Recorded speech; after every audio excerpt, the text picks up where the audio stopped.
Hey, good evening, everybody. My name is Bob. I'm the Rocket City Reseller, and I want to welcome you into the channel. This is Rocket City Reseller Presents Launchpad Reseller Podcast. Whether you've been selling for 20 minutes or 20 years, we are sure there's something we can learn together. We are your mission control for all things reselling. Of course, I could not do this podcast without my trusty co-hosts from the wild, wacky world of whatnot. She showed 244, Ashley. Hello, Ashley. Welcome. Hello, everybody. And of course, Tennessee Treasures, that reselling mama who's schooling her children and schooling us in all things toys. Let's go. And we would just want to just really quickly introduce our guest. She may be lost in the toy aisle, but she has found all the keys to everybody's heart on whatnot. We want to cordially welcome Lost in the Toy Aisle. Hello, Lost. How are you? And I think she's frozen and has no mic. Oh. And we lost her, just like that. But that's okay. She'll be back, I'm sure. Yeah. Welcome in, Tiny Toys, Gulf Coast Pickers. What's up? I see y'all in chat. Hey, what's up? Let's Gulf go. Coast, Tiny Toys. Well, we're waiting for it to go around. We'll go around the horn and ask what everybody's week in reselling was like. For us, it's been slow. I was going to say, don't pick me first because it's been slow, y'all. nothing for eBay. Sales on whatnot have been like abysmal. Yeah. If it wasn't for that Fiona's Fines holding it down, man, that kid's got it. She got the stuff. Just saying. Absolutely. That's my wife, for those that are listening. And for those who are listening on Spotify, we appreciate you guys and all the viewership there, listening ship, I guess it would be called. And I think we got lost back. I got to give you another intro now. Wait, All good. I'm sorry. My whole web browser just shut down. Oh, geez. The StreamYard for you. That's what we use to broadcast this. I was just letting people know that although you may be lost in the toil, you found everybody's heart in regards to whatnot. And we appreciate that. And we're all whatnot sellers. And we'll get to that in just a second. But normally what we do after introductions is we ask you to tell us how you came to reselling, maybe what led you to that particular path. So we'll let you talk about yourself. Well, this is the chance to blow your own horn. Which I'm actually really bad at, to be honest with you. I'm not very good at talking about myself. I'm good at talking about others and building them up in their momentum. But when it comes to me, I'm a little more hard on myself, right? But I actually started reselling, back maybe 2006, 2007, aging myself there, and on eBay. And I actually kind of grew up not so much with a lot of money in our family. We actually had 4 siblings, including myself. I was actually the eldest. So we were always at thrift stores. In secondhand stores or dealing with like hand-me-downs, right? So just being in the thrift store was normal for me. So when I got older, I had to figure out how to make a second income or kind of just have a source of extra money in my pocket being young and on my own, because I moved out when I was 18. So that was very hard. But fast forwarding today, I still actually sell on eBay. I dabbled a little bit in Mercari, and then I also a little bit in Poshmark as well. But now I still have a couple of items listed on eBay, but I'm mostly just selling on whatnot. Okay. Awesome. So walk us, well, first of all, your story resonates with all of us, I think. Yes, I absolutely. don't think any of us really grew up with a whole lot of anything.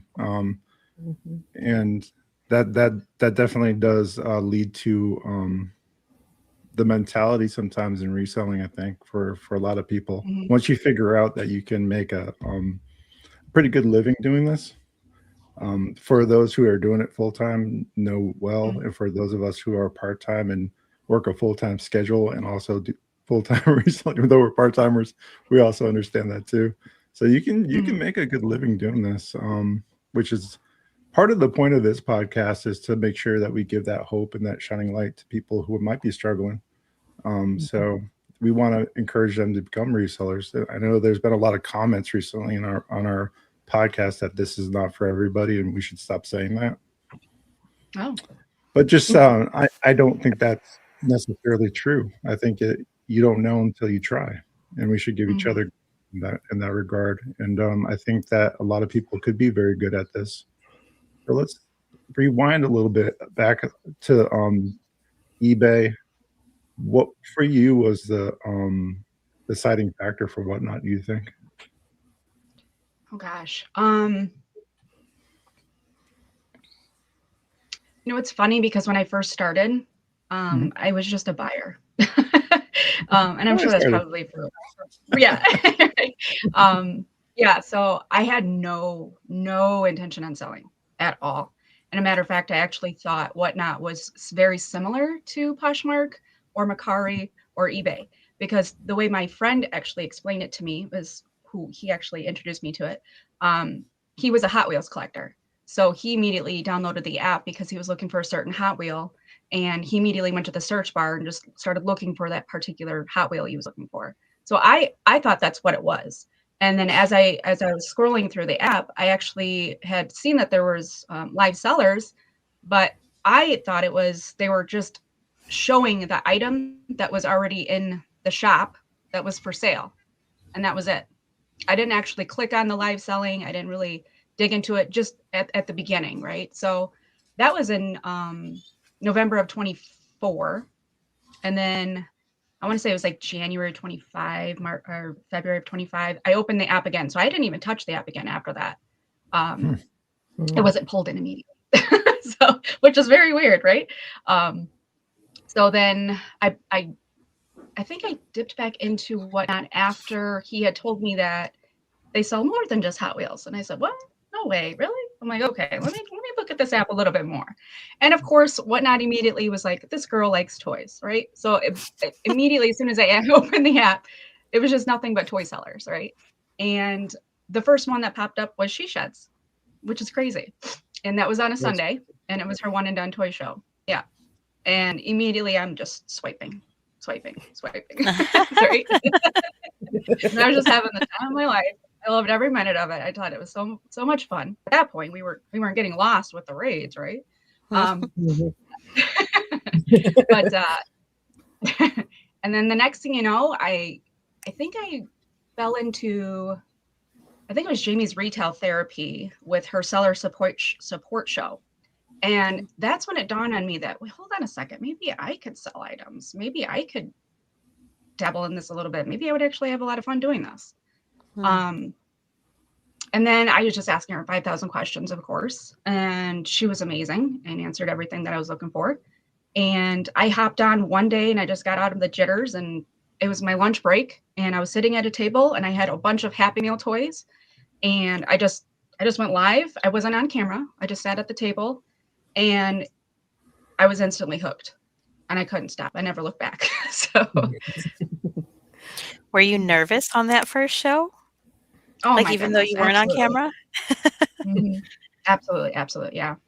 Just because I had watched videos, and because they, Whatnot with those videos as a seller, like what to do and what not to do, etc. So I kind of watched those for a couple of days, I'd say.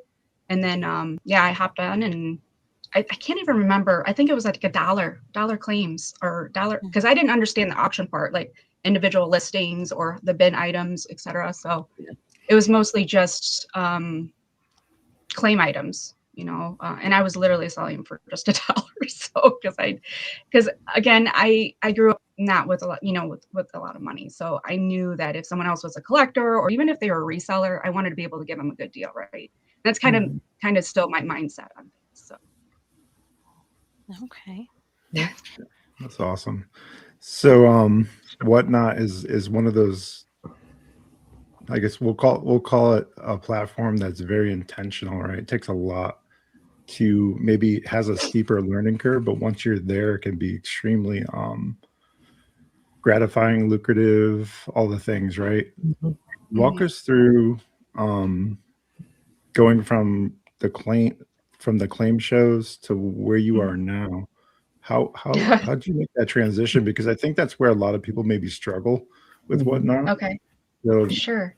What did that look like for you? And I know that everybody's story is different, but just curious. Yeah, absolutely. Well, I had to write this down because I have a memory of a goldfish. A lot of my friends know this. um, I started June 20th is the first day that I went live and I sold. June 20th of 2025. So during the month of June, I just did claim shows, and it was a total of 5 shows. That was it. But from June 20th till however many days that is, 9 days, I had 8 shows. I was hooked, or 5 shows, excuse me. I was hooked. And it was instant gratification because there was only one time that I went live and I didn't sell anything. And even at that Oh point, I wow. thought, okay, what did I do wrong that I could figure out what I could do better? And that's another topic we can get on as well, because just with my learning curves, I almost become like obsessive with what I could do to be better, right? But we'll get there. And then July came, and I said, you know what? I'm gonna push this a little harder. I'm gonna go live a little bit more. And July came, and again, I still stuck to those $1 shows, $1 claim shows. I didn't because I was trying to figure out, what the niche is. What is it that people are wanting? Where is it that I can immediately get instant gratification for that money, right? And again, it was just Happy Meal toys, either loose or still in the package. That's all I was selling. I wasn't selling anything else. And that was inventory that I already had because I collected them, and it was a point where I was ready to just let go, and they were just sitting in a bin in my storage or my crawl space, and they weren't doing anything, right? So July comes, and I ended up doing 23 shows. I was obsessed. I couldn't stop. Yeah. Yeah. 5 shows a week. Um, Dang. At least. Yeah. And I think there was at one point I looked back at my shows, and I think I even hopped on at like 11:30 at night. I don't know why I did that, because that's not something I would normally do, but I really was hooked. August came, I kind of slowed down a little bit. It looks like I only did 10 shows. And then during that time in August, that's when I came across Gabby. And I don't know if you guys are familiar with Gabby's Garage, but she also was a new seller, and I myself was a new seller, and I was trying to figure out, what the hell I wanted to do with me as a seller, right? And I just absolutely adored Gabby. I could see myself in her. We both have ADHD. We have a ton of anxiety, and I could see myself in her when she was selling. And I immediately just gravitated to her, and I took her under my wing, and I said, we're going to figure this out together, right? So we did. And I was there for her from almost day one, right? And immediately we just became great friends, and we swapped phone numbers with each other, and we just really grew together on the app. And I learned a lot from her. And I immediately met Chef. I don't know if you're familiar with Chef Mark Daniels. I see him in the chat. Hey, Chef. Yeah. Hey, Mark. Yep. So he immediately also took me under his wing and said, why don't you start selling on here a little bit more? Why don't you get in front of the camera? What is it that you're selling here? What is it that what can I do to help you? Where is it that we can grow together, right? And I had a show on a Sunday, and it was literally a gallon bag of toys for $5 because I was just trying to build, more people to come into my show. And I was really determined and motivated to just keep hustling and grinding. And he hopped in my show, and he started buying a bunch of items for me, just supporting me, right? Because that's what we do. And the next thing you know, he was like, why don't you start actually scheduling shows out? Because at that point I was just doing pop-ups. I wasn't doing anything scheduled. Yeah. And he's like, why don't you actually start doing scheduled shows? Kind of similar to, what Gabby's doing, where she goes on, I think she was going on Sundays, just one time a week at the time. And I thought, I didn't really think about that. It never crossed my mind on actually making this like a big deal, right? Like making this almost full time, or making a full-time commitment to being a seller and whatnot.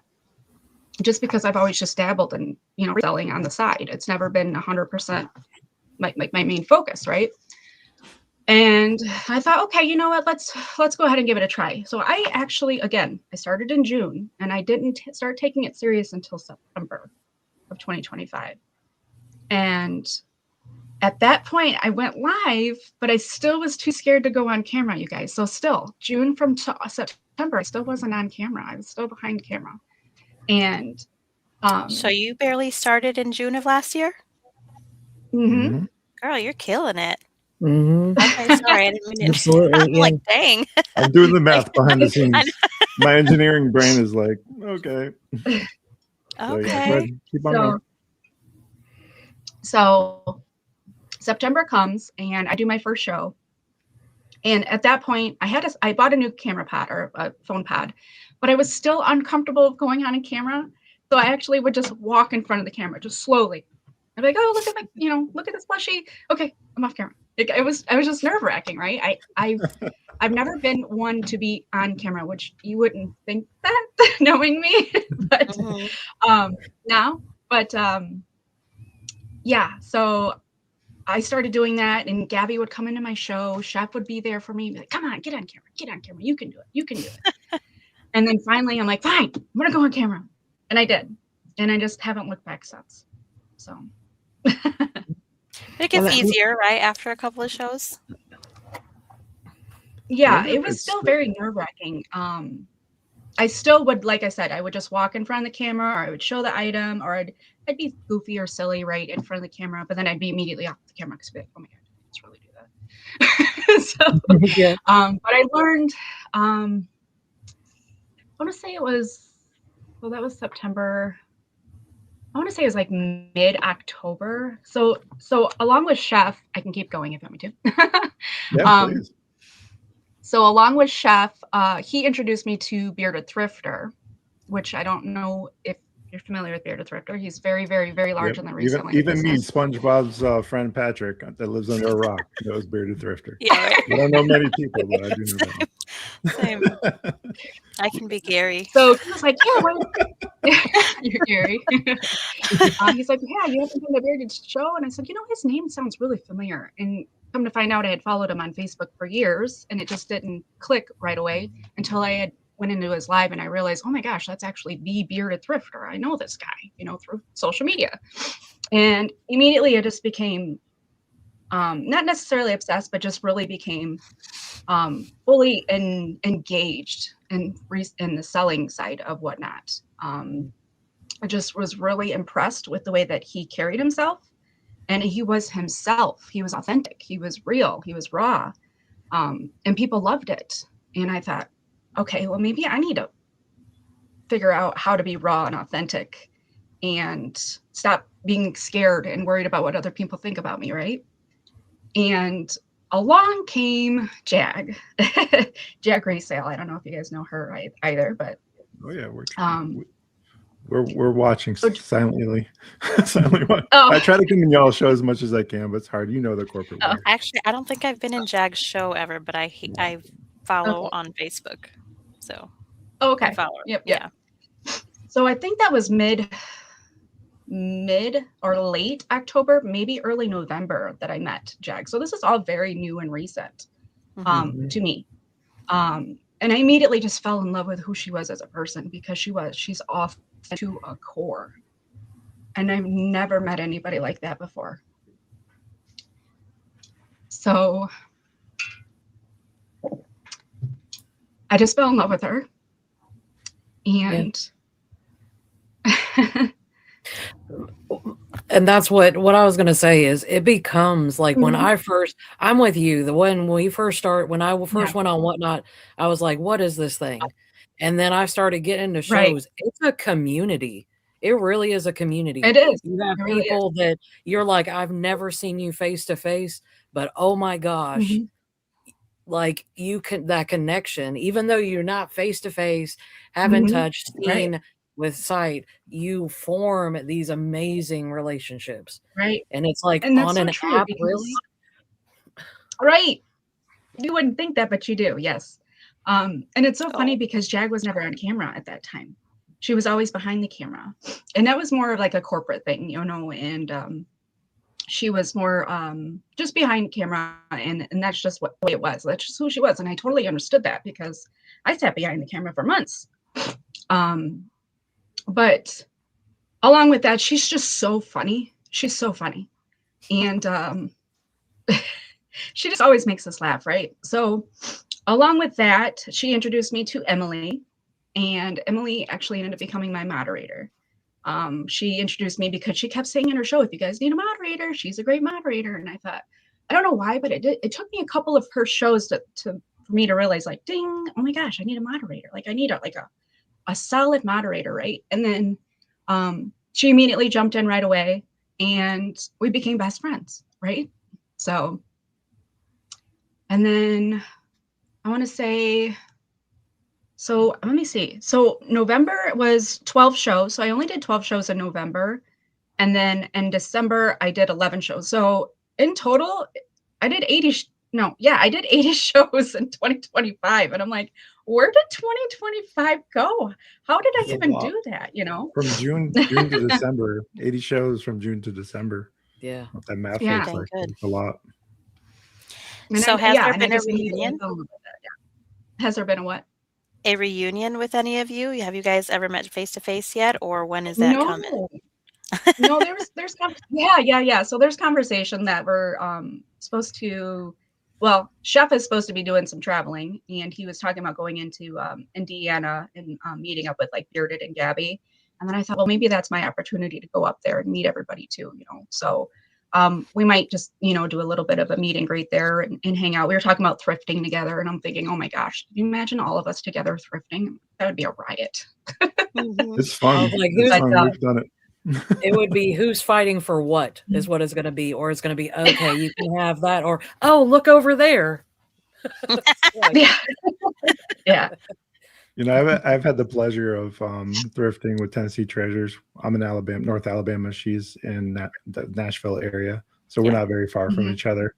And we actually see each other quite often and get the chance to thrift. I highly recommend doing that if you get a chance. And we've built a community in a relationship through Whatnot. Gulf Coast Pickers, who's in chat, was probably the first to welcome us warmly into the community and be a partner with us. And we had that same relationship. So I definitely understand where you're coming from regarding the community and how that happens. And we have actually met them, the Nashville Reseller Meetup. If anybody gets a chance to do a reseller meetup, I totally highly recommend that to expand your network, do all the things, and meet like-minded folks that are business oriented in that nature. Highly recommend that. So just so many people that we've met through this community. My wife is running off, I think in May. She's going up to see Mama Cat Thrifter in Minnesota. Oh, okay. Yeah. So we travel thrift a lot, and we have the opportunity to do that, and we're very blessed to do that. We love meeting like-minded people and friends that we've met along the way here. So definitely game changer to find people who do the same thing as you or are trying to do the same thing as you. Like, Bob, has it been close to 4 years now? Almost 4 years. Yeah, almost 4 years that we've known each other. And about a year before I think we've met in person, but nobody understands the crazy that is reselling like another reseller. You just can't get that connection.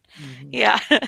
I've said this before. It's like even your most intimate people in your circle, in your day-to-day real life, we'll call it, quote unquote, real life, don't understand and will not support you like a complete stranger that's 2,000 miles away could possibly understand you. And that to me, every time I think about that, is a mind blower, right? Yeah. Is like, this person, we are so similar in a lot of ways.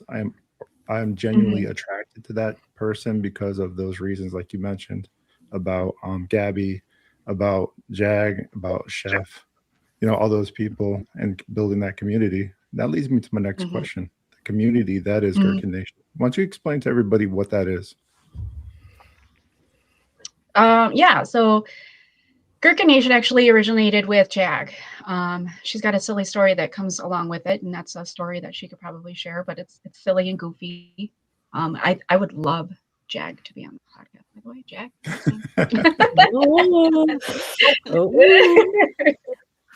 Hey, listen, we just got her on camera and whatnot.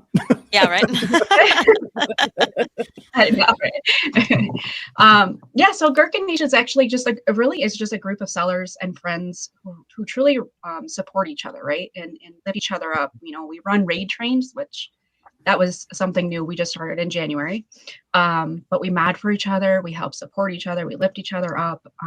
We're just there for each other. And we even, we talk almost every single day through group text or messages or, voicing or calling, etc. But Gherkin Nation is just really about supporting other sellers and building a really strong community to be able to grow together, build one another. Because again, we rewind a little bit and we think about what it was like at the very beginning and how you're in the app and you don't know what the hell you're doing, right? You're trying to figure it out. Sure, yeah. But Gherkin Nation truly, it's really just a focus on being there for, new supporters or new sellers, excuse me, and really just and growing and evolving together and building the community. So let's give some context to this thing, because there's some people that are coming in like, what the hell are you talking about, Bob? Gherkin Nation? What the hell does that mean? First of all, let's go ahead and give this thing some context, especially for those on Spotify. It's like, what the hell is going on right now?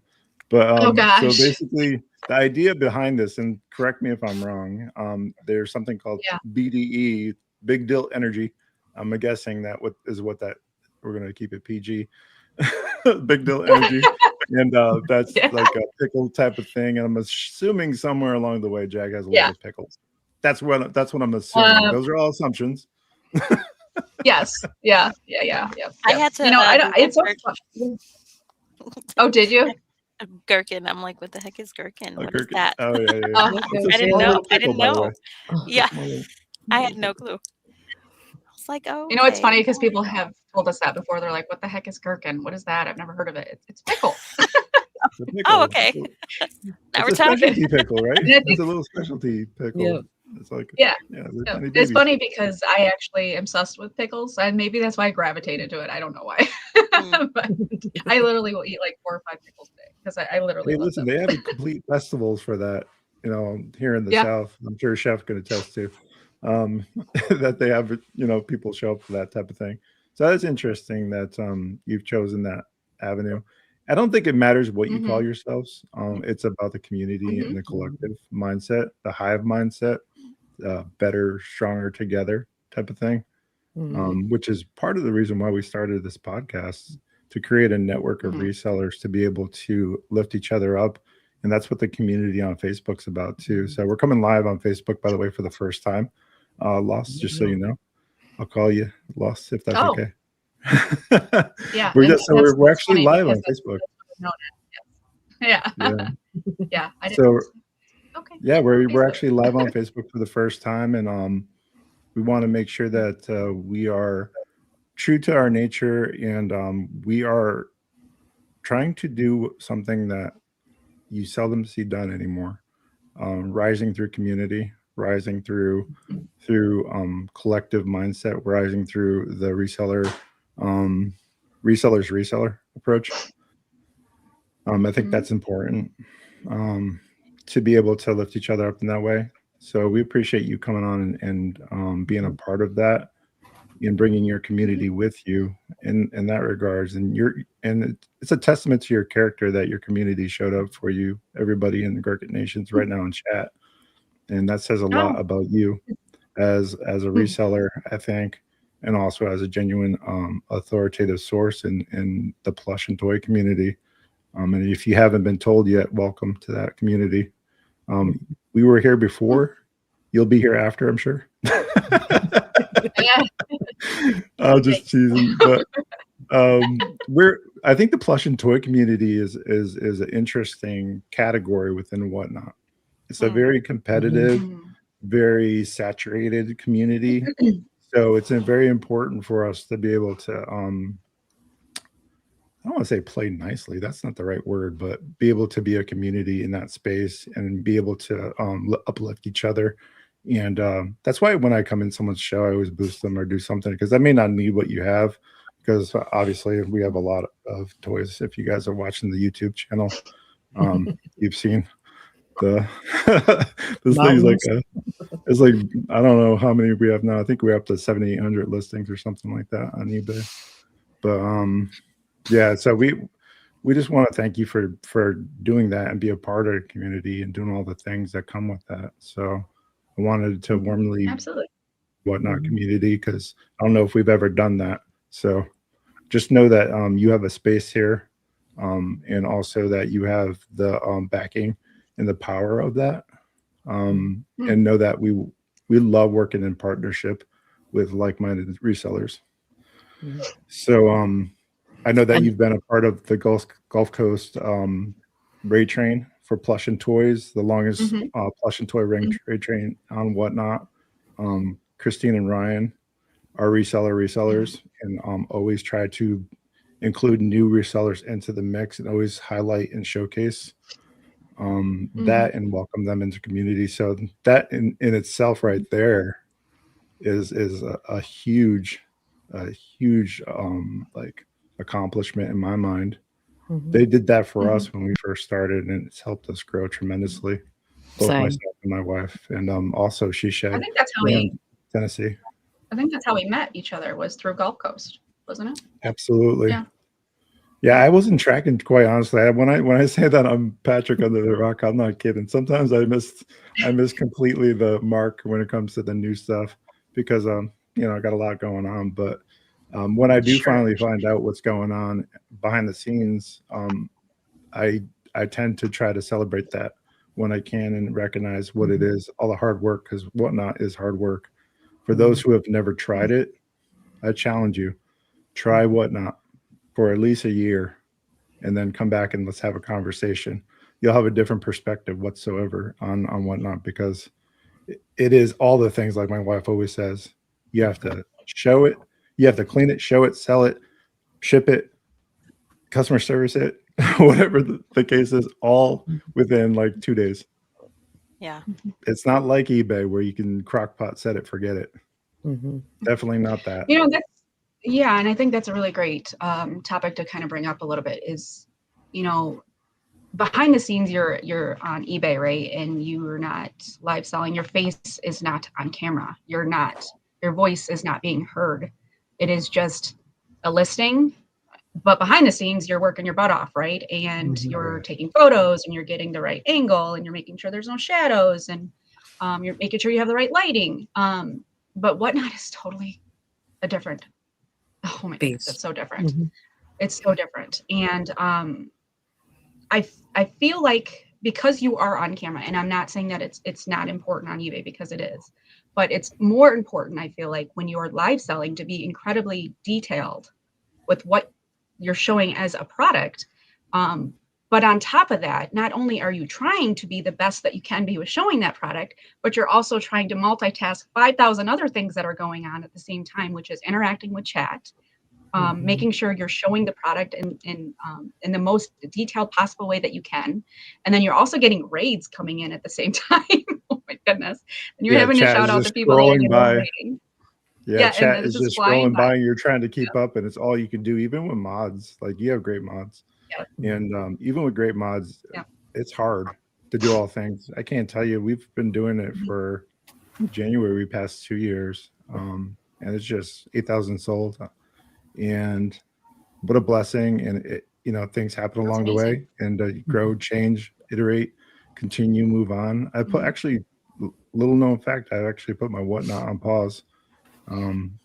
I think I've made yeah, I've actually put it on pause because my corporate day-to-day life is changing, so I need to focus on that for a little bit. So let's talk about that a little bit. Work-life balance. Yeah, work-life balance. That's what I was leading to. You're so smart. I stole your thunder. I'm sorry. We've been friends way too long. She knows my stuff. Yes. Definitely. So let's talk about it. Let's talk about Raquel, the corporate leader, or whatever. I'm not even sure what you do for a living. If you want to talk about that, or if you want to, like, how far you want to go. Yeah, sure. What's really wild is that I think between the time frame of COVID and the time frame to now, I've had 4 different positions. Just with COVID, and the layoffs, and then restructuring and the layoffs, and then the hiring and then the layoffs. I finally found a great company to work for, and then unfortunately it's been acquired, and that happened almost within like 3 months of me getting this position, and I had no clue that this was taking place. And it's just been absolutely hectic behind the scenes. Thankfully, I work from home with that capability of learning the position and the job itself. But I actually have been with the job a little over a year now. And it's very daunting, even working from home. And it's almost to the point where I just don't want to do it anymore, right? I want to just be a full-time reseller and whatnot. I really do. So, but my husband, he supports me in everything that I do. And he told me, if this is something that I want to do and make it full-time, I can. But for myself, I want to see what I can do within a year before I make that decision, right? So I'm going to stay within the corporate role for the whole year, and then just kind of see where things go within the next year, and then make that decision. Thankfully, with me working from home, I do get that opportunity sometimes to be able to do the pop-ups during my lunch break, which is amazing, to be able to do that. But there was at one point when I was working, 15-hour days. When we were working overtime, it was mandatory, and I didn't have that opportunity to be able to jump onto whatnot and such. So, but now I'm knock on wood, things are starting to get a little bit better. But yeah, so that's my goal. My ultimate goal is to be able to, become a full-time reseller on whatnot. Just because I love everything about it, How many hours do you think that whatnot takes from you every week? Just to give someone like that may not be tracking what that actually looks like, so that they're thinking about whatnot and also working a full-time job. So give them an idea what that might look like. That's a really great question, because my life has changed drastically since being on whatnot. Just because I made the connections and the networking with others. Technically, the only nights that I have off from whatnot, or the days that I have off from whatnot, that's between modding and selling and working full-time, are Wednesdays and Saturdays. I'm on Monday, Tuesdays, Thursdays, Fridays, and Sundays. And it's incredibly time consuming. It's almost as if I'm working 2 full-time jobs. It's sometimes it can be mentally draining. And then there are days when I'm physically exhausted just from between selling and then also my job, every day and such. But yeah, it's almost like I'm working 80 hours a week, it feels like, Yeah, absolutely. The good part of this is the good news story. I don't want to discourage people from selling on whatnot. That's not the point of the question. Yeah. The point of the question is try to make it realistic, right? Into expectations, because setting a good expectation helps a long way, for someone that's making that decision. But the point is just to show that, those hours don't feel like those hours when you're passionate about something. And we've talked about this a million times on this podcast. When you're passionate about and you have a purpose for it or something, this hours just slide away. I don't know if that's necessarily a good thing or a bad thing, but that's just the reality of being passionate, right? So we can get lost in a lot of things. You can get lost in a toil, you can get lost in your art if you're an artist, whatever the case may be. But I think that finding your passion and your purpose and maybe making a little bit on the side doesn't hurt. So how financially is it impacting you and your family? You've talked about not having a lot growing up. What are the financial implications of whatnot for you and reselling in general? What's that look like? Right now, like I said, I really just started at, those $1 starts and stuff, and things have been drastically. There was one day, I think that's when it all changed for me, is that I decided, you know what, I'm going to go live on a Saturday morning, and I'm going to see how long I can stand and see how much I can make. And for me, it was a lot. For others that have been selling on whatnot for a long time, they're going to be like, oh, that's nothing, right? But for me, it was a lot. I went live for 8 hours and I made over $1,000, and that was the first time I'd ever made over $1,000 selling anything live selling, right? And then as soon as I did that, I grew a huge following. I made a lot of connections, and I had networked, my butt off, and things have just been growing drastically since. And I feel like every single show that I go live, I learn from, right? And even if it's not a financial gain, every show, it's the connections and the networking that I know eventually I will get there, right? And I continue to keep pushing towards the, my goal of, like I said, being able to sell full time on Whatnot by the end of the year. There was a show that I had also, and then I went from 8 hours in a show, right, making $1,000 my first time ever. I think that was in September. I think it was in September. That's when I really became hooked, and I thought, oh my gosh, I could really make a lot of money on this app. Now, I was only making, $100, $200, $200, $300 every time I was going live just for folks, which is great. But when I made that $1,000, that's when it was like, it really had clicked with me that, if I just kept at it and I kept pushing, I could really make something out of this.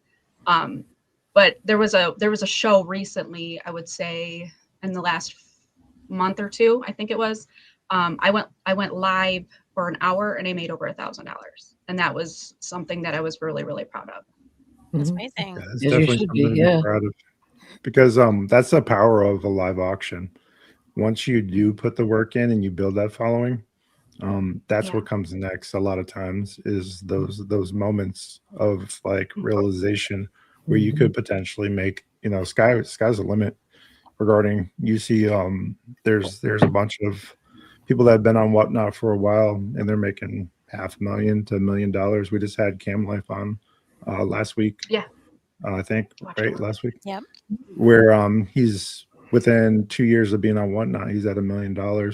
So goals. He started 5 years ago selling a toy for $2.99, or a game. I think it was a game for $2.99, and built that over 5 years to $1 million in sales. So you are only limited by your thought, right? So just know that if you have set a goal and you are hell bent and determined to do it, know that you can do it. You just got to believe it. Yeah, sometimes you have to put the cart before the horse. Believe it before you see it. So it sounds like that's what you're doing. All chips in on Whatnot, or are you still on eBay? I'm dabbling in eBay. There's been times when I found a couple of plush that I know have a lot of value. I could still throw it on my Whatnot show, and there's times that I'll throw it on. So to be honest with you, what I'll do is, I know that there's a solid flip in a plush that I have. I will list it on eBay and I'll keep it for 2 weeks. If it doesn't move on eBay, I throw it on Whatnot. That's fair. I mean, that's great that you have that mindset where a lot of us are collectors and sometimes put too much emotion in reselling, and we become attached to our items, and that's the fear, right? I have this problem myself. I know that I can get more on eBay, and I always struggle with myself. I'm more of a slow dime type. I prefer the static over live reselling. My wife is the opposite. She prefers the fast nickel and just move through it, because we can find this stuff. And we're really blessed with the sourcing that we have, that we can find this stuff all the time. So we're always in opposition of each other, but in a good way, right? We keep each other grounded in a lot of ways, but that's just one example. So of for us what the challenge is. And I appreciate your mindset in regards to being able to take it to eBay for 2 weeks and move it, because that's smart business. Well, thank you. I appreciate that, because sometimes I feel like, well, that's not very fair to my, my followers. Sometimes I'm just like, well, I know that they're looking for this particular item, and I hate that I'm not throwing it, on my Whatnot show, but let me just give it my, my wallet a little bit of a push to see if I can get a little bit more out of it. If you can't help them, if you can't help yourself, right? It's the old adage, put your mask on first before you can help somebody. They tell you at the airport, right, when you're sitting on the plane, make sure you put your mask on first, because you're not going to be able to help anybody else. It's kind of the same thought process here, right? You need to take care of your family and your needs first, before you can take care of your Whatnot family. And I think your Whatnot family appreciates you even more for that, because you are taking care of yourself, right? Because they care about you, and they want you to take care of yourself. So I think Ellie had a question. Go ahead. I was just going to say, I definitely think it's more difficult to let go of that item when you know the value. You know that that's a $300 plush or something, right? Crazy. And it's like, can I maybe get 50? Can I maybe get 100 on Whatnot? Or should I go try to list this for more? I've been sitting on a doll. I was telling Ashley before the show, before you guys popped in, I've been sitting on a doll for probably 2 years now. This doll can range anywhere from $200 to $1,000. Mine is nude, so it'll be lower end. But one sold last year, maybe a year and a half ago, I think in the $400 range with chewed up legs. Oh, wow. She's sitting in my death pile somewhere. Part of that is because I didn't have eBay back. I just got eBay back this past December, and now I don't know. I'm not sure exactly where she's at. So once I find her, now I need to list her. But I have been so hesitant to bring that doll to Whatnot because I'm with you, and that's mine. Is I think that's a smart idea to static list it, see if it'll go in 2 weeks. If not, because I play that game with some things that, and once again, it goes back to it's the sentimental, like it's the stuff I grew up with that it's like, oh, I can't let it go. I just want to, I don't need it, and it's like, how long? And that's where I think we're all kind of at certain points. How long do you hold on to it before you just let it go? And I think that's super smart way to get rid of it. I'm at that mode now. Like, let it go. If I could be more like Cam Life, I'd probably be a millionaire already, quite honestly. Seriously. Need that mentality. He has no investment whatsoever in regards to fashion, which is a breath of fresh air that he sells so well on Whatnot and is so successful without the passion. That's a mind blower for me. Yeah, he's a very direct, just I'm here to make money type of guy. He's a businessman, and I can respect that. At the end of the day, that's just for me, plush with purpose and passion, because you're selling an emotion, which is why I enjoy that particular avenue of reselling. Can tell you how many times we get love notes from people. That's what we call them. This item was a childhood favorite. You've healed my inner child. All the things, right? That for me is more important than money.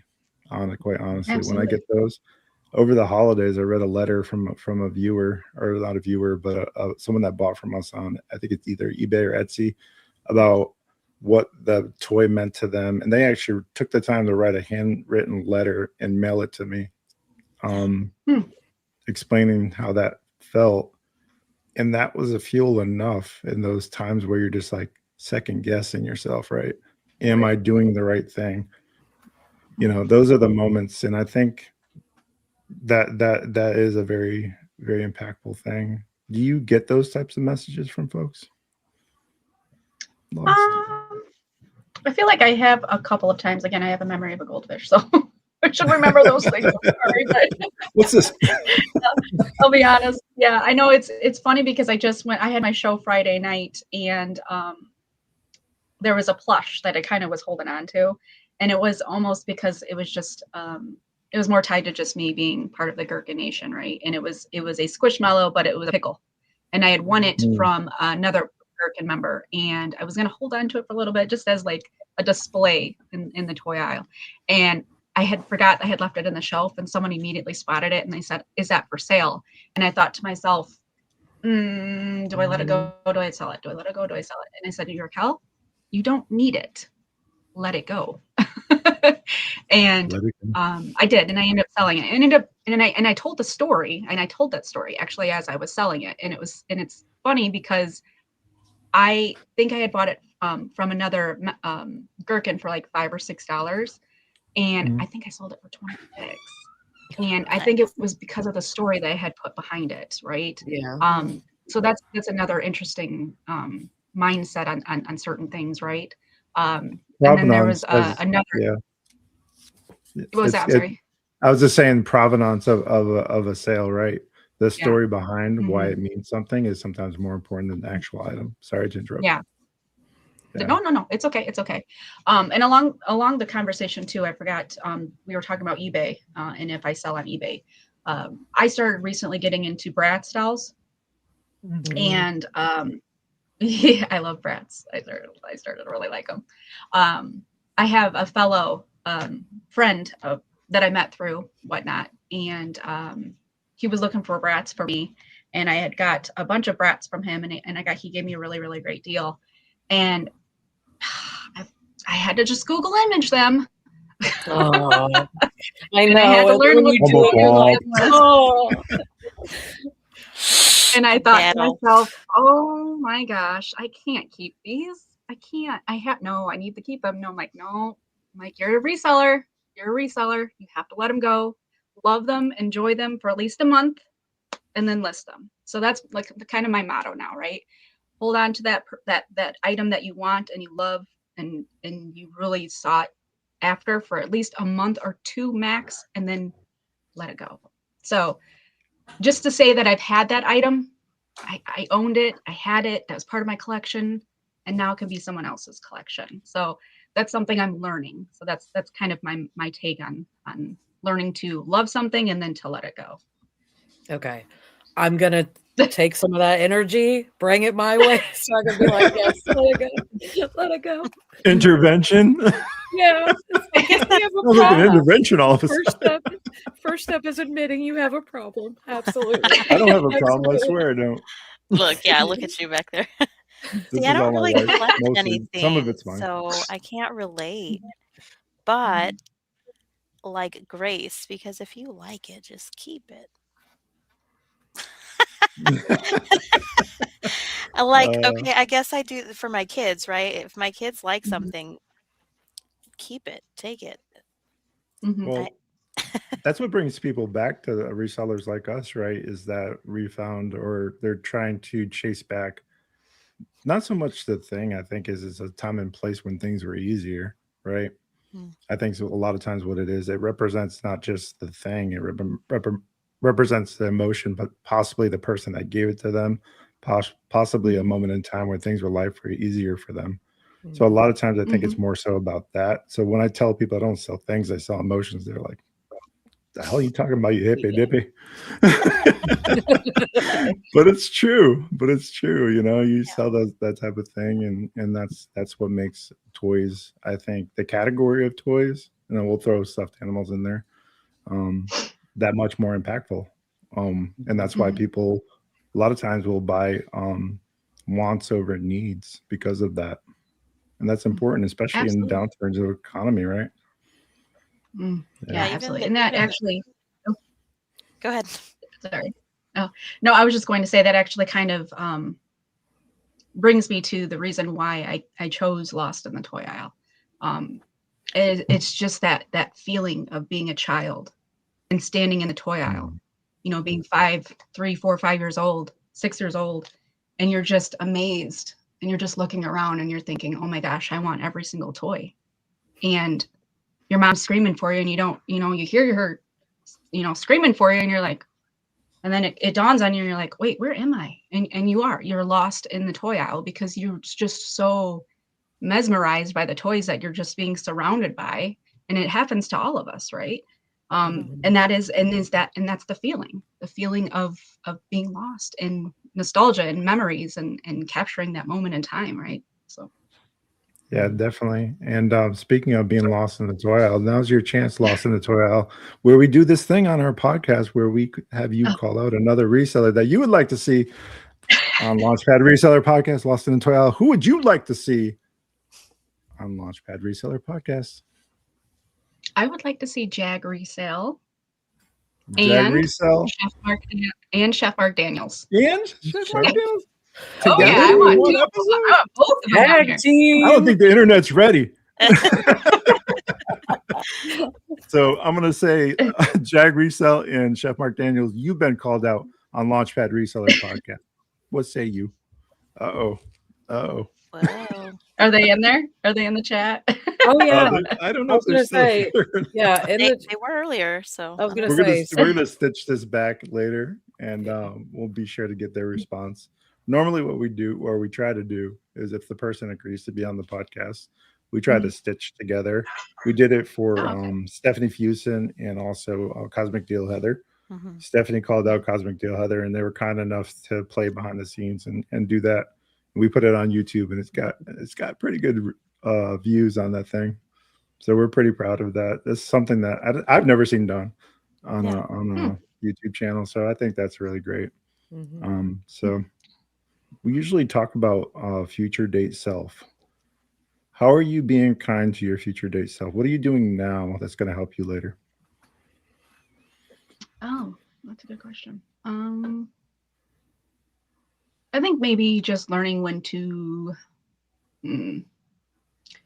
say no. I am having a hard time trying to. I'm only one person, right? And I'm having a really hard time learning when to say no to help my friends in the community when they're needed, right? I see Jag's on. Jag said she's in, by the way. Jag said she's in. She's in. Yeah. Awesome. She's in. That was another big deal. Oh my goodness, I'm so proud of my girlfriend. She so she stayed behind the camera the entire time, and then she went live, first time ever in front of the camera. Yeah, and now I saw that. And now she's live selling on camera. So I'm very awesome. proud of her. So I'm like, now is the time to get on this podcast. Yeah, for sure. So for future, pleasure. Yeah, let's awesome. let's go back because that's important. Let's stay on track here. Future self, you're learning to say no, which is good for you. Good for you. Yeah, I'm learning. It's very difficult for me because I am just so community driven, and I really want to support every single person that's in Gherkin Nation. There's been instances and times where I just see a seller that's in need, so I will help if they, if they're needing moderation, right, for their shows and stuff. But it's really just learning when to just say no. I absolutely love moderating when I'm able to, right? But I also have to remember that I'm just one person, right? And I also have a personal life that I have to take care of, right? So that's just something that I'm learning on and trying to figure out. And I was going to say, I'm with you too, because that's what I had to start doing. I had to start taking a step back because I was like, I try to be in everybody's show. And then I was like, you got to take that step back because it started becoming, oh crud, so-and-so's on, so-and-so, oh, where do I go? And it's like, I don't know. So yeah, I'm with you. It's a struggle, and you got to learn when to say no, because you got to take that time for yourself too. And be it, if you're just resting, whatever it is, you have to take that time for yourself. Otherwise, burnout is real. And I did. And I ended up getting burnout towards the end of the year, maybe even the beginning of January. And I had to, there was like a couple weeks that I ended up taking off because I was mentally drained. That's kind of where I got. So I had to kind of and then that was another thing too. I had to reevaluate how I was running my shows. And it was almost as if I felt like I was a vending machine, right? I was going live and I was getting requests back to back, which is wonderful. I am so appreciative of it. But by the end of the night, I had almost like 5,000 steps in. And I'm thinking to myself, I've got to do something different because this is not normal. This is not normal. So I ended up going live. I want to say it was like mid-February. And I turned it into FOMO Fridays. So I go live now and I have a set area in the toy aisle where I already have items that I'm going to run for that night. So that way I'm just in one spot all night and I'm just grabbing things from the shelf that people can see. And that was more of just like the growing pains of trying to figure things out on what works best for me. And then I will just open up the toy aisle one time out of the month, which means this is behind me. I will go live. And I ended up going live Friday. And I opened up the toy aisle and I did like 5,000 steps again, but yeah, I just do it once a month now instead of every single time I go live. Yeah, that's a lot. It's a lot. It's mine, and I'm looking at, and I think your viewers and everyone else sees it too. You have a whole wall, and I'm like, yeah, they're picking and choosing, but then that wall comes down because I know you've had. I can't remember the while back you did a whole plush blowout within 2 days. You were bare. It was like the before, after everything, and just the restocking and getting it back up to what it's a lot that goes into that. So yeah, you gotta, that's true. You can't keep doing it at that level. You can't keep doing it all the time. Yeah. You know, it's funny that you say that too, because I did. I had a huge plush blowout because at that point I had stagnant inventory. It wasn't moving. It was kind of leftovers that were picked through. And at that point I said, okay, $2 starts. Let's clear this entire shelf. And I did. I cleared it all out and I stayed live until I sold the last item. And I sold it out, I think, within 3 hours, which was great. It was fantastic. But then I thought I had enough inventory to fill the shelves because I had all this sitting outside the toy aisle. So I started bringing all the items in and I started filling the shelves and I said, oh crap. I don't have enough crap. I don't have enough inventory to fill the shelves. And I said, oh my gosh, I have to go sourcing, which who doesn't want to go sourcing, right? But I know, it right? gave me enough reason to go sourcing more. But so yeah, just like this last month, I've just been sourcing like a mad woman, just trying to build my inventory back up. So would you say that Whatnot inventory is probably the hardest part of Whatnot? Finding the things that I think you've dubbed yourself the home of the $3 start. If I'm incorrect, please correct me. yeah, no, how do you keep your prices so low and also mitigate the expense of that? We don't have to talk about where you source because I would never ask another reseller that, but how do you strategize or rationalize that? And how do you make that make sense for those that may not understand that business model? Well, that's a great question. Like I said, at the very beginning, I started at just $1 claims, and for my mindset was to focus more on those that don't have a larger budget. They can't afford the finer things in life, or they can't afford a $20 plush. My mindset was to focus more on who can actually swipe and afford a $3 plush, regardless if I got it for $3. It's the fact that I was able to find that treasure for them for the price that they could afford it. There's some times when I break even, and that's okay because that's just part of what I'm learning and I'm growing from, because I make up for it on other things, right? Like I said, there was that plush that I paid for $5 for it, but I ended up going for 26. Yeah, was that a gamble? Absolutely. Everything's a gamble on Whatnot, in my opinion. And that's just kind of just the part of understanding what you're comfortable with as, a business owner. Yeah, absolutely. It's tough when you buy something for $5 and it goes for $3. Absolutely. But then, like I said, it makes up for other things when things are going for a higher valued item. Do you find that your friends and family that are not resellers have a hard time rationalizing or coming to grips with your lifestyle and reselling? Because I think a lot of us have that. Maybe. Yeah. No, you don't have that? No. Be honest with you, I'm actually a very private person. A lot of people don't know that I do this. And a matter of fact, I actually just recently shared on my personal Facebook page that I was doing this, but I didn't even share to them, where I was selling or how I was selling or what podcast I was being on. Again, I'm a very, very private person. I barely, and it's funny because my business page, I got monetized and I immediately just dove right into that. And I never looked back at my personal Facebook page. And it had been months since I even had logged into that, right? Because at that point, I'm like, why would I post there if I can post here and make money, right? So I don't even know really, and it's terrible, but there's so many things that are going on outside of me that I don't even know what's going on because I'm so busy with what's going on with Whatnot and such.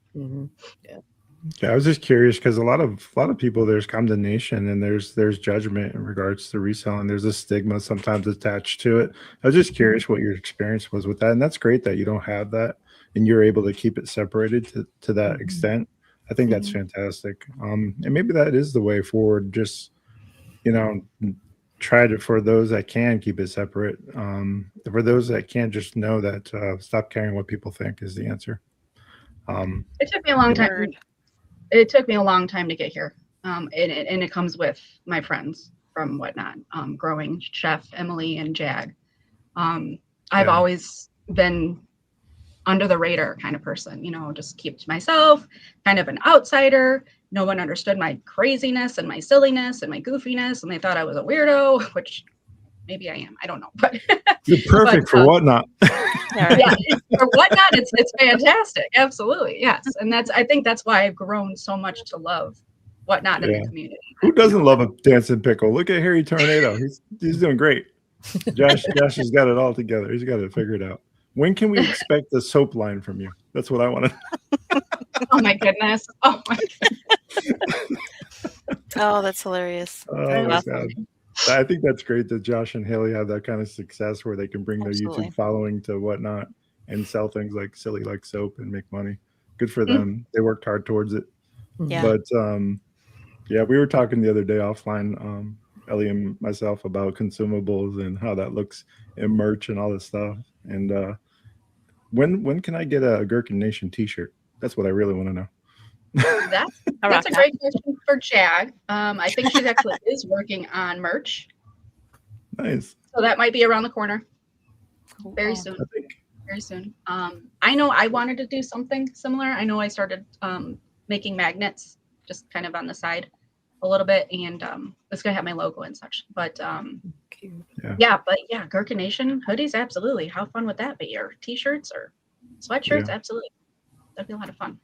Definitely. So, it's hard to believe. Sorry. No, go ahead, Ellie. It's hard for me to believe that you're so, or that you started off so shy, I guess, because you are like a light when you're on. And I think the first time that I saw you was in one of the raid trains too. I think I raided into you, and then you just lit up the room, and I'm like, wow, this girl is on fire, right? Like, so that's so fun, and it's. I don't have it. I have to let my product speak for itself. So it's refreshing. So I want you to know that you are fun to watch and thank you. Like a breath of fresh air, right? Because thanks. Not everybody's got that. So that's interesting because I went into someone's show, I don't know, maybe like a month or so ago, and they were talking about, oh my gosh, Lesson 12, she's here, oh my gosh, I love you. And I wish I could be like you. You have such a big personality, but not me. I'm more quiet and reserved. And to me, I'm just kind of thinking, wait, I have a big personality. I literally asked myself that. I said, I have a big personality. No way, do I really? And of course I do. Of course I do. But I've never realized that I've had it. Or I've even had this within me my whole life. And it's so silly because, when I was younger, my nickname was Funny Girl. It's so silly. But, back then I accepted it because I was silly and I was goofy. And again, that's why I kind of was like an outsider, or I just didn't fit in, whatever. But now it makes sense because I finally found something I'm truly passionate about, right? So I feel like I can come out again and truly be myself. And the community has really accepted me for who I am. I love that. So thank you. Yeah. So social media is an important part of reselling lately, especially with Whatnot. It's a combination of social media and also reselling. How are you growing your social media? Where are you? Where can people find you? All the things. Yeah. So I'm currently on Facebook. Be honest with you, I was doing really, really good there, but it is a lot of work to keep up with content creation. It is so much work on top of whatnotting and modding and corporate life. And then I just recently created an Instagram account. I'm having difficulties with trying to figure that out on top of posting at the same time on Facebook. I'm trying to figure that out. I did create a YouTube account, but again, what am I going to post on there? I have to figure that out as well. And then I'm also on TikTok. Nice. So automatically my mind goes right to what Ellie does in regards to broadcasting her Whatnot lives to YouTube. That would be my first suggestion. They have the integration to do both Facebook and YouTube to broadcast your lives to YouTube. So if you're struggling to get started, I would suggest doing that right away. Because I think once you realize, and this is kind of interesting because I went back through Ellie's content. It was looking at some of her past lives, and she was just having so many people respond to her on YouTube while she was on Whatnot. And she's had like thousands of viewership through that. And it's very up and down. It's up and down. It is a roller coaster. But when they're there. And you're like, who are these people? I will say though, it's tough to watch your Whatnot show live, and then also watch your YouTube stream live, and kind of track both. Maybe that's why I fell off, because I kind of stopped doing that. Yeah, that is difficult. The other thing that you do that I want to talk about really quickly is the fact that you self-record. Genius, by the way. You record your Whatnot lives I do. to be able to watch back. Let's talk about that a little bit. I won't go into the details. I'll let you explain what you're doing and why that might matter. So you want to talk about that a bit? Yeah, it's funny because I'm actually self-recording right now. and it's because I have ADHD, right? And I have really bad anxiety. So what I'm learning is that the best thing I can do to continue to grow based on the show that I just had is to screen record the show that I was live on another phone. And then that allows me to be able to rewatch myself live as if I was watching the show as a buyer. And then it also allows me to read the comments that I missed from the show when I was live, so that it allows me to hone in what I needed to work on or what I needed to fix or how I could be better the next time I go live. And I really, really, really pick apart those shows. And I take little notes and I try to figure out, I missed this person's comment. What can I do to make sure that I don't do that again? Or, I learned, quickly that you can slow the chat down. But for me, I thought, well, I don't want to slow the chat down because I don't want, people to not interact with me. But I learned that that's how I sell the best, is being able to really read the chat. So if I have to slow the chat down, I'm going to do it.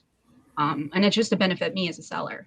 And people understand that, I think. And I've also learned that also helps my friends that I mod for, because they also want to be able to interact and read the chat as well for them when they are live. So yes, screen recording is huge. It has really, really, I think, helped me a lot to get to where I'm at today. Yeah. As a content creator myself, newly minted, by the way. I haven't been doing it very long. My YouTube channel, we just passed our 2-year birthday, but quite honestly, we didn't start pushing social media until the beginning of this year. So we've grown quite a bit. And one of the things I took away from you, I've learned from you, is that the self-reflection, recording, and trying to be better about understanding myself, to be able to understand what I'm doing and how I'm portraying myself in the light in which I do that. So just know that you've influenced me in that way. So, glad to hear that. Thank you. Thank you. Yeah, absolutely. Glad to hear that. Thank you. Yeah, and this is the part where we normally open things up for questions. Before I do that, though, I'm going to open it up to Ashley. Ashley is a huge fan of yours, and I know that you're a huge fan of hers. Ashley, now's your chance to ask all your burning questions. Well, I think she answered most of my burning questions. It's just, I think what is that burning feeling? I know, right? Mine is, for me, I just remember you in One and Done, and I'm like, come on, when you coming? When you coming? When you coming? And then you're like, okay, I'm ready. I was like, all right, let's go. And then just to see and everything else, mine is the growth, everything. From different, like, preloading. I know that is not your thing. And you're like, look at me. I preloaded. I was like, yes, you did. I already saw. I was like, girl, I sure did. So you have grown exponentially, but mine is just, I think yes, bow down. But yes, that was mine. Because I say that because mine is, I can't remember, but it was in one of the shows, and you're like, you're what got me into loving Whatnot was me. And I was like, are you serious? Like, really? And like, to my core, I was like, okay, yes, and that's what I try to do in the community, is help people grow. Help them grow exponentially, be it message me, what do you have issues with, that sort of thing type deal, because put it blank. I think Bob had brought up earlier, but I think his wife, Fiona Fines, has said it better. There's enough people, there's a room in the toy and plush category for everyone. It's not, hey, I have a monopoly. It's, hey, there's room for all of us to fit in here and work together as a community. Yeah. So, sourcing looks different in a lot of different ways. And we bring different items and different personalities. And some people may love you giving it hard in a pickle suit with a microphone, and some people may love that, not that, or whatever that looks like. I'm not sure exactly, because Whatnot to me is a show. I prefer the dancing pickle approach, because that is entertainment, and people want to be entertained and also buy things, in my opinion. Now, not everybody feels that way, especially. Yeah, absolutely. That actually brings me, the reason why we actually dressed up as the pickle originally, it was an idea that Chef and I had, because we knew that Jag's birthday was around the corner, and we were part of the Gherkin. Yeah, part of the Gherkin raid train, and it was our first time on the Gherkin raid train, and we thought, okay, we have to spice it up a notch, right? So we got the pickle costumes, and he had shipped it to me because it was after Halloween. So we're like, okay, we got to take advantage of these sales. We got to go find these pickle costumes. And so he had shipped the pickle costume to me, and then the rest is just history. And every now and then we'll bring it out as like a special appearance or a guest appearance. Yeah. That's fantastic. I personally think that that's the way. It's meant to be a show, meant to be entertaining. So, some call it the hey there, ho there, and don't like that type of thing, and just want to keep it to the product and the right price and the right person and all that stuff. But I think you have to try to stand out and be different on Whatnot, because there's too many options, and people have a 10-second. You have about a 10-second window, maybe not even that. Maybe it might be 3-second window to grab someone's attention to be able to buy your item, and that's not a lot. Those 3-second views on Facebook, I think we all as content creators that slaps, right? That trying to grab someone's attention in that 3 seconds and get engagement. And that's There's something to the costumes, though, for sure. I think Kara Tornado might have said, I guarantee if you put on a costume, you will make sales. Something similar to that. So definitely. Yeah. They even dress up their dogs sometimes. I don't know if I've seen that. That's funny. Yeah, I think they had some outfits for them. Do you have animals, Lost? Oh yeah. Yeah, I've got 3 boxers. Yeah, 3 big dogs. Yeah. Yep. Static reselling could be lonely too. That's the difference between Whatnot and eBay, I think. eBay is a very lonely platform. I think Ruth Ann, Four Seasons Picker, mentioned that when she was on, that can tend to be that way, and that's why she prefers Whatnot, because it is a community. It is a social media platform. It's all the things, and it could be less so lonely, and you can still make a living doing it, which is interesting. That's very true, because there's, you have your followers, the people that, don't want to miss your show every Friday, and that you don't know what they're gonna, what's Raquel gonna be like tonight, or what is she gonna be dressed up as, on Friday, or what is she gonna bring? And that's another thing too, is that I started doing like specialty buyers giveaways, just kind of bring in just like that appreciation for those who buy from me. But I do recognize names that come in every Friday night when I go live, and I make sure to shout them out, and I recognize them. Then I'll ask them how they are. Or I know there is a situation too, where there's a guy that buys from me regularly, and he's been there since day one, and he won a gift card giveaway the first time I started doing gift card giveaways, and immediately his daughter was excited because she got a chance to be able to go to Starbucks and go get a little frappe. But he sent me a photo of her with getting her her coffee at Starbucks. But I just thought that was the sweetest thing, and it's just like those types of things that I'm just like, okay, what I'm doing is pretty cool, and I'm glad I'm able to be a part of that. So yeah, that's definitely fuel for the fire, I think. It really is. This is normally the part of the show where we open things up. I mentioned earlier, and I wanted to give it to the host first before I open it up to the chat. And if you have a question for Lost in the Toil, Raquel, now's your chance to get those questions in. Don't be shy. We'd love to hear back from you. And while we're waiting for that, let's talk about future stuff. What's short-term goal for you while we wait for some of these questions? Short-term goal, is it just strictly Whatnot? What's that look like? Oh, yeah, absolutely. I'm going to definitely stick to Whatnot, absolutely. I've learned that throughout the week that I don't have to constantly be on a performance. I have a lot of social anxiety, which is really silly to think about, but I do. So for me, getting on camera, sometimes that can be it can be triggering. So I'm learning that it's okay to still sell, but not be on camera, right? So I'm trying to allow my followers to understand that, and they're starting to learn it, and they're starting to grasp the understanding of it. So I started selling on my table throughout the week, and I just do random pop-ups, and it's been amazing for me. I forget how amazingly, like, how fun that is for me, just to be able to focus on the product and actually be able to read the chat at the same time. And I can do multiple items at the same time versus just one individual item when I'm live. So that's really cool for me. So that's a short-term goal, is to try to do that every other day, is to just kind of do some pop-ups throughout the week, and then still focus on just like one main show that I have on my Friday nights and be on camera. So that's pretty cool for me to be able to do that. Yeah. So Gulf Coast Pickers, Christine, I'm assuming Ryan doesn't usually come in these. I'm just kidding, Ryan. I'm just giving him a hard time. We have this back and forth where we tell you we're never in each other's shows. But anyways, so Christine, Gulf Coast Picker, says she does face-to-face and no face. So she agrees with you that is definitely important.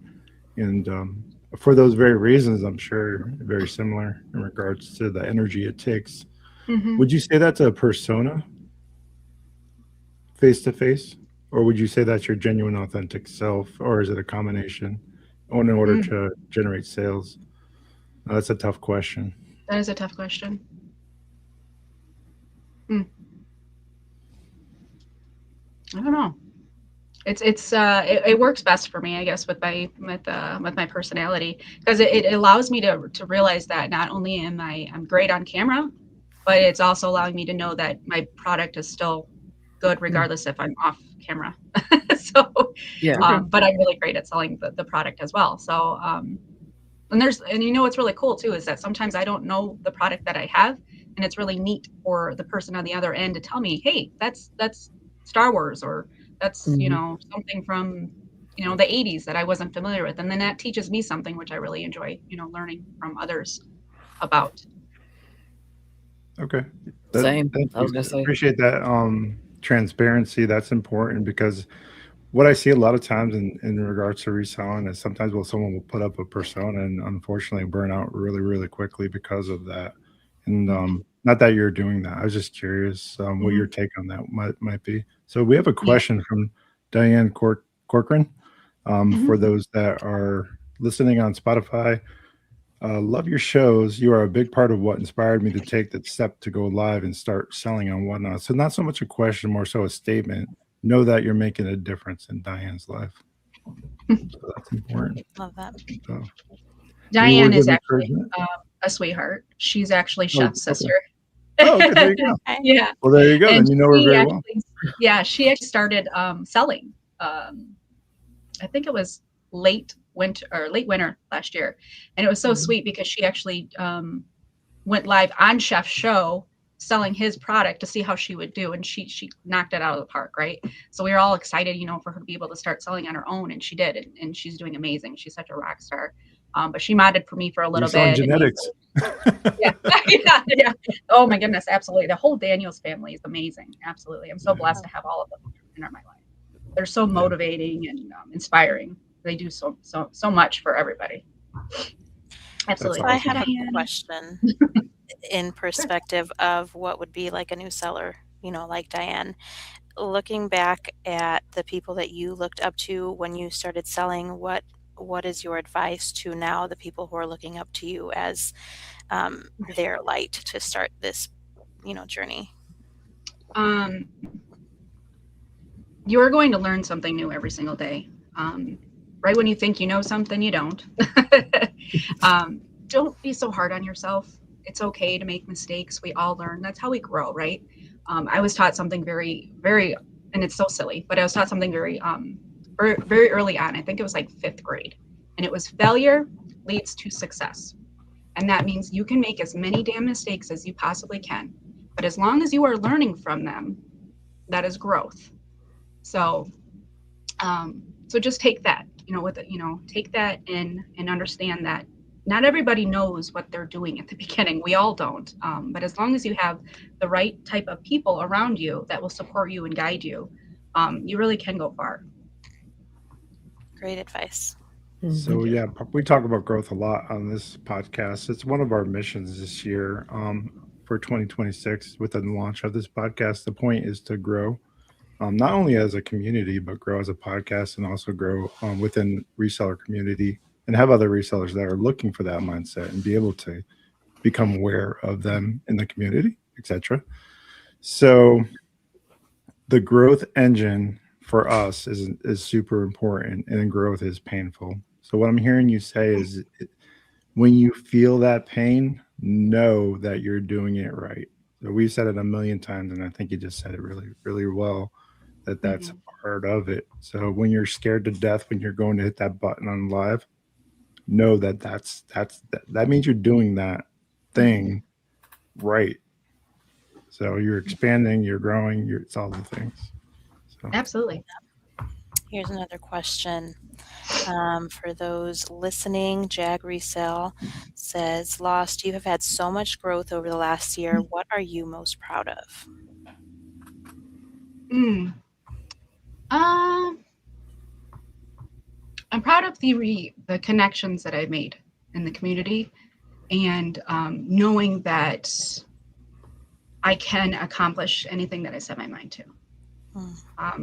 So although I never had any intention ever to be honest with you, I never had any intention on going live on camera ever. I was just going to be on my table and just continue to sell my toys, right? And please don't feel like you have to go on camera. It's entirely whatever you're comfortable with, right? But for me, I really felt like I could connect on the best level that I possibly can with selling my product with being on camera, because people could actually see the face to the name and to the name to the voice, right? So I'm very, very proud of where I'm at versus where I started. So, and it's just a journey, and I'm just going to continue to keep growing. I know I am. So the sky's the limit, right? Absolutely. Yes. You're limited to your own thinking is really what or even your own belief set. That's why the spoken word is so powerful. So when you're giving yourself your daily affirmation, make sure you're saying that stuff out loud, because that has power, I think.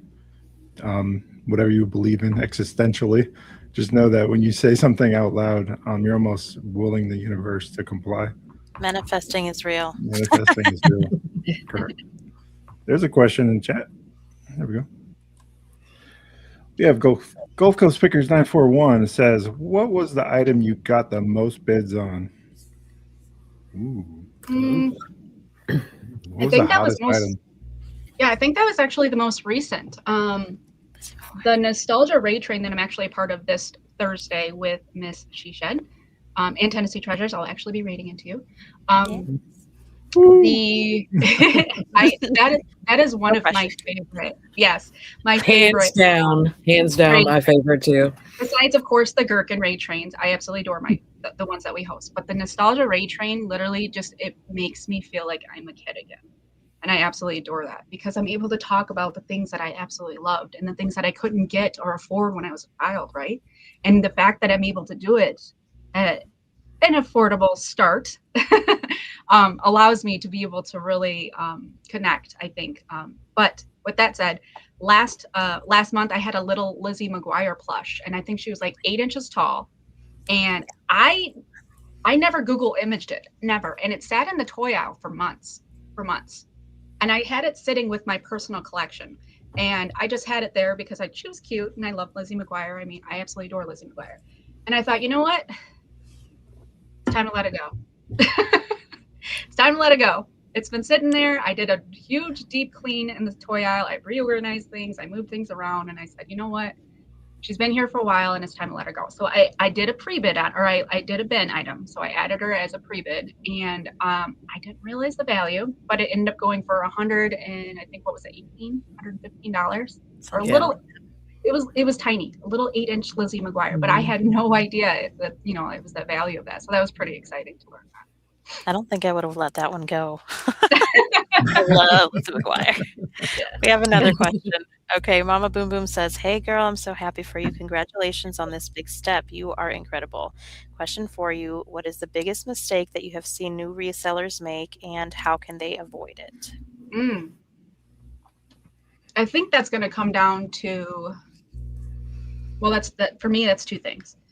Not being prepared before you go live with having a listing and it's just zero, right? And you go live and you think everything's ready to go and there's nothing in your shop, right? And then you're immediately thinking, oh my goodness, I'm live. I can't sell anything. What do I do? Right? So it's making sure you're fully prepared and you're ready before you go live. Did you watch your videos? Did you go to Whatnot? Did you go to seller support? Did you reach out to, you know, other community members either on Facebook or join different groups and learn like the best thing that you can do as a seller when you're new, right? Because I think I did that when I first started. I think I went to go live with just those, and it was just the claim. So it wasn't that big of a deal, but it was the fact that there wasn't a listing there. And then I had to figure out how to make a listing while I was live and I didn't know what I was doing. So that really pulled people away from just staying in the show. They left because they were like, well, I'm not going to stick around for, you know, $5 if this girl can't figure out how to, you know, to figure out the listing. Right. So that's important. Right. Another thing I struggled with, well, there's actually two more things. Another thing, and that's actually how I fell in a really great friendship with Jag, is she had seller support shows too. And I came across her show and she was just so raw and authentic. And I remember her mentioning giveaways and how she made mistakes at the very beginning and what she did to learn from it. And I had just started doing giveaways in my show. Well, I selected the wrong profile shipping settings and it ended up costing me $5 per giveaway. Okay. Mm-hmm. I did, I think like 10 giveaways. Okay. And as a new seller, between the cost of the giveaway versus the product, I didn't make anything. And I'm thinking, oh my gosh, what did I do wrong? I can't keep giving away giveaways. Like, is this really costing me $5 per giveaway? And I immediately reached out to Jag and I said, Jag, this is what happened. Here's the screenshots. I don't know what I'm doing.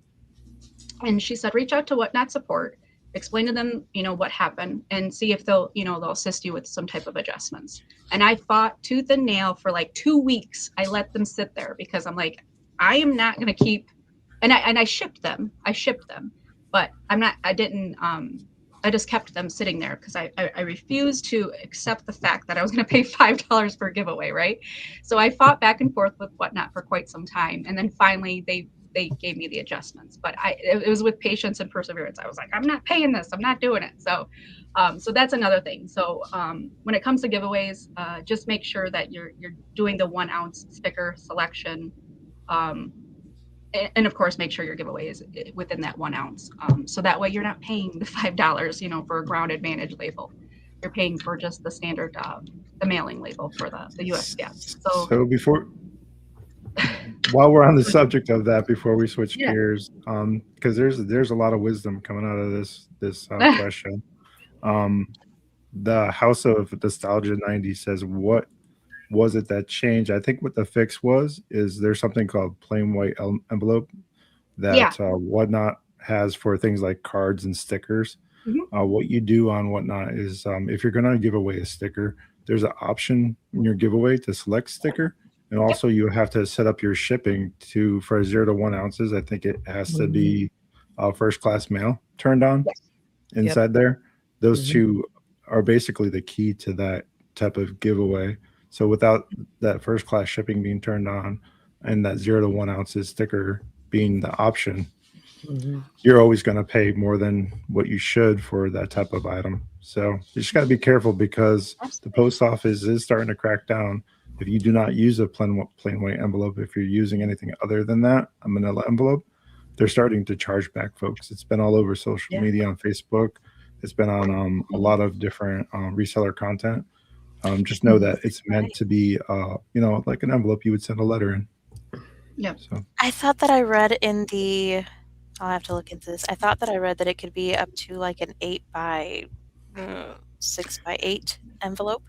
Yeah, so that's the rub because we just had this conversation with our postal carrier, and they actually brought out this little contraption where they size letters. She took it out from behind the desk, and it had this little slot, and she's like, yeah, so if it fits through here, then you should be okay. But some postmasters or postal workers are so particular about that. There's one particular gentleman in our local post office. if it's not a plain white envelope, he will not take that type of Wow. item. So just know that that is possible depending on where that's Mm-hmm. going in the world. So they could Right. get charged back or postage due, I guess, in this case. Yeah. Interesting. I know I read about it has to be like lick seal or sticker seal, whatever, rather than clasps. Like you can't have clasps in it, Mhm. but Yeah, look more it's into called PWE. Yeah. So yeah, it's a whole thing right now.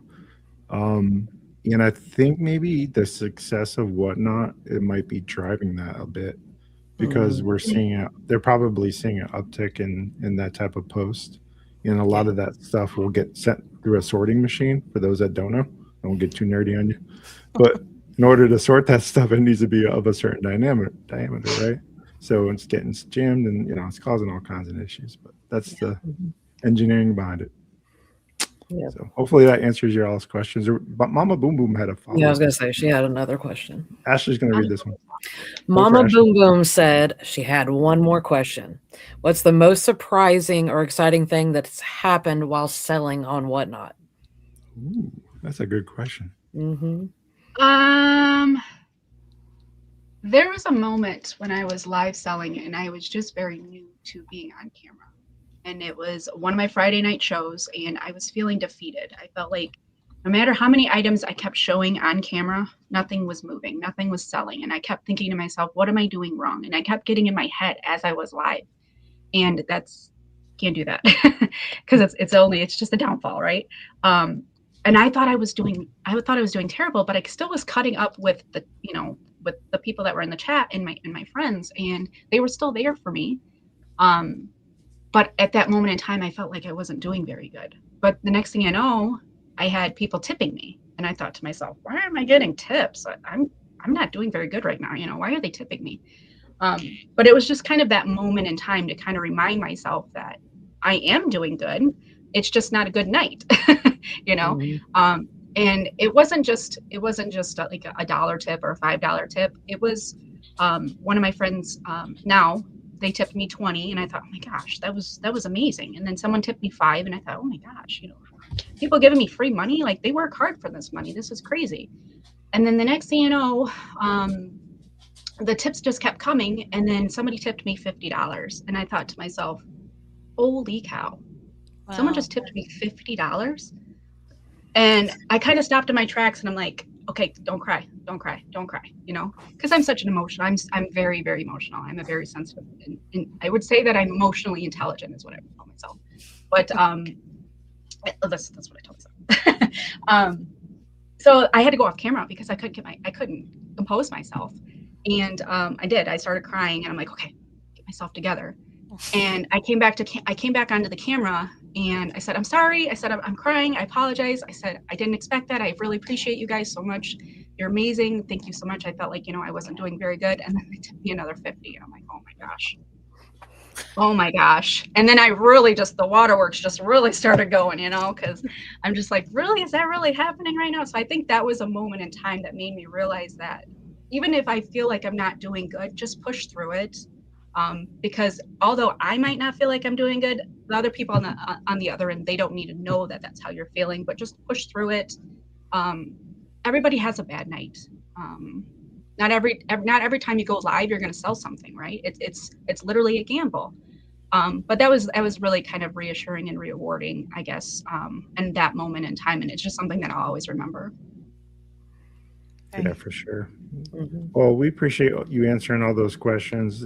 We try to be as respectful with time as we can during these podcasts. We're getting near the end of the podcast, and we're going to go around the room and final thoughts. We'll go ahead and start with Ashley. Final thoughts for this episode with Lawson and Toya. Well, my final thoughts is thank you so much for coming. Appreciate you, the honesty, the realness, everything. And then on top of that, happy early birthday. Thank you. Friday. Yeah.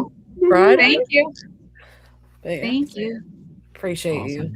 What about Ellie, Tennessee Treasures, also on Whatnot, for those that don't know. Hey, same. Thank you for coming on. I have only been watching you for a short amount of time, and your growth is amazing, and your content is amazing. You have provided a lot of insight today, and I hope that people walk away kind of inspired, because you gave a lot of great advice tonight. And I agree wholeheartedly with, everything that you said. Especially for new sellers, hang in there. It's not always perfect, and remember that progress is better than perfection. Baby steps are still steps. Yep. Absolutely. Absolutely. And also, we're going to give you a chance to speak to your community lost in the toil. Raquel, now's your chance. Look right in the camera, and I want you to be as heartfelt as you can. And I want you without crying. Okay. No, there's no crying in Come reselling. on. I just want you to give one last shout out to your community on Whatnot, and also that they've been supporting you along the way. Okay. Well, I'm still learning. I'm still growing. I'm still figuring things out along this incredible, amazing journey. But if there's one thing that I've learned from this entire journey, it's that when you surround yourself with the right people, you're capable of way more than you think. Hashtag Gherkin Nation. There you go. Love that. And then you have it. Be sure to make sure you're following Lost in the Toil on all the social media avenues. I believe she is branded across all those, Instagram, Facebook, it sounds like YouTube, and also Whatnot. Did I say Whatnot? I think I got them all. But I also want to remind you of one more important thing. If you can't be good at it. We'll catch you on the next episode of Launchpad Reseller Podcast. Hey, stay tuned next week, Monday at 8 p.m. You're going to want to see Shed 244 break down the intermediate guide to Whatnot. Oh, You won't want to miss that one. That's good. All right, guys. Hang tight, Lost. We got one more question for you.